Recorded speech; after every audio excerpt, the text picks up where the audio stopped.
It's award season in the sense that we're already discussing the awards because we're nearing the end of the season. Oh, yes. We even have music for this, apparently. I did not know that. That startled me for a second. So what we're going to do here is we have 5 trophies, okay? Why didn't we wear tuxes, by the way? We should have been better dressed. I wanted to wear a tux for our first episode. Remember that? Yeah, I remember that. You put the kibosh I'm on. glad we didn't. Yeah, that was on me. And there's also 4, not 5. I can't count. I have a math degree. Well, let's get what the the hell's going on? Let's get the ones out of the way we know for sure first. All right. Which one are they? Obviously, we know that Igor Shesterkin of the New York Rangers is going to win the Vezina Trophy. Sure. We don't have to worry about that category. That's why it's not here. Right, correct. I also think that we can safely say that Patrice Bergeron will set the NHL record by winning another Selke Trophy. You don't think Matthews sneaks in? I think he sneaks in as a finalist, but I don't think he sneaks Not in as to a win the winner. award. Oh, no, Okay, no. This fine. is Patrice Bergeron. So let's go with these 4 then, okay? So these are the 4, and we have some discrepancy and some not. So where are we starting? All right, let's start off with should win. The player who probably should win the Hart Trophy is probably Igor Shesterkin. All due respect to Auston Matthews, I think that there is a ton of respect for the season he's putting together. I also think there's a ton of evidence that this is recency bias. For 3/4 of the season, Igor Shesterkin and a spectacular power play were the 2 reasons the New York Rangers were in contention. Yes, his save percentages dropped towards the end. Yes, the Rangers as a team have played better, but I think that he was the guy who carried the water for that team for most of the season. I think he should win the Hart, but obviously, Arda, we know who will win the Hart. It's Auston Matthews. Auston Matthews does not have an MVP award yet.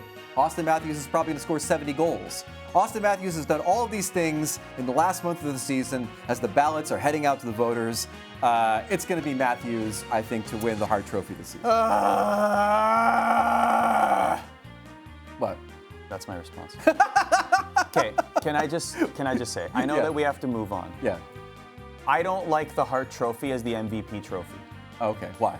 I want a different MVP trophy. Make it the Ted Lindsay. Change the definition of the Hart Trophy.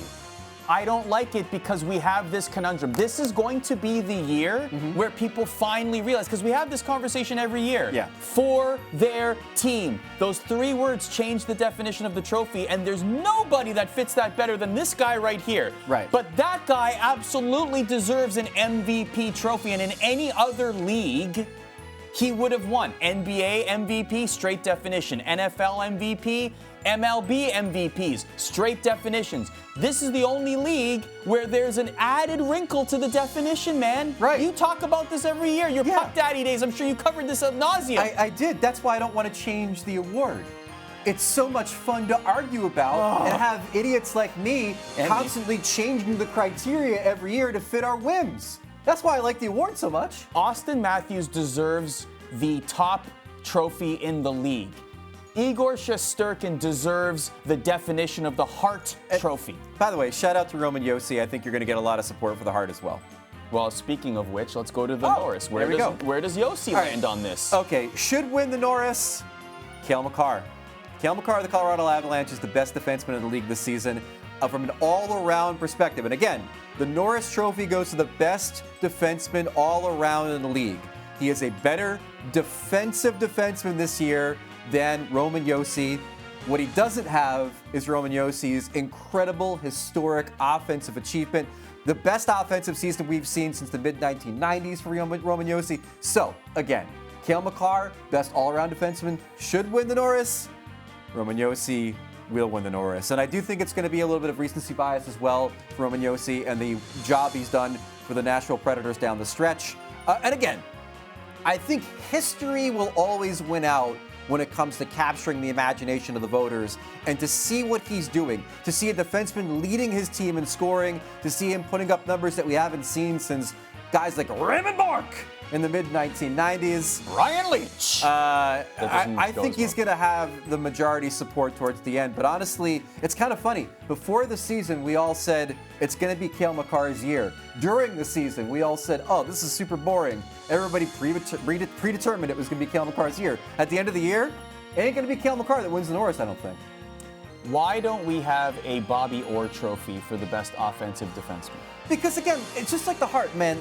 You start parsing out different aspects of these players, and it cheapens the award. Like, defensemen want to win the award that Bobby Orr won, that Ray Bourque won, that Nick Lidstrom won. They don't want to win some ancillary good job offensive defenseman award. They want to win the Norris. Okay. I can buy that. Right. I still think that because we have a Selke Trophy, that should be considered, but I understand where you're coming from. Right. The Calder, who should win? All right. Who should win the Calder? Mo Seider of the Detroit Red Wings.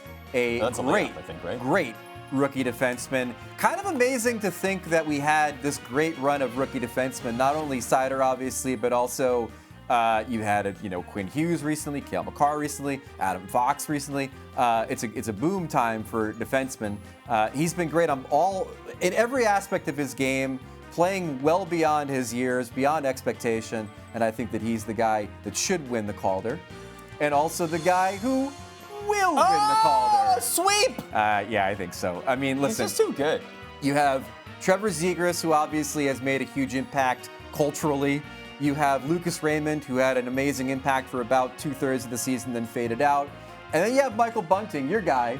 Yep. 55-year-old Michael Bunting, who somehow is still eligible for the Calder. He's retiring next year, right? And, I mean, his old age pension kicks in, right? He's going to end up leading the league in rookie scoring, but I think the fact that he's done it playing with Matthews and Marner is going to be a knock against him. Speaking of Moritz Seider, our boy Dmitry Filipovich, our good friend, has a whole supercut of people attempting to hit Moritz Seider and failing miserably because all he does is which one is it? Hit stick? Which one is it? The hit stick or truck stick? The one where someone tries to bump into you and you just demolish them. I think it's truck stick. I don't know. It's a football term. It's a thunder. It's a hockey show. Whatever. People are thunderstruck when they get hit by Moritz Seider. Jack Adams. Yeah. Should win. Should win. Andrew Brunette. Okay. And I know that that's kind of a divisive one because he took over for Joel Quenneville with the Florida Panthers. The Panthers were already on an undefeated run. Basically kept the same systems they were playing under Quenneville, but I got to put respect on a guy that led this team through the adversity that they went through in having Quenneville have to resign for obviously fantastic good reasons. Interim tag, him in St. Louis. And he's done a marvelous job, and the Panthers are working on it. But will win, I think it's got to be Daryl Sutter. Yeah, Daryl Sutter of the Calgary Flames.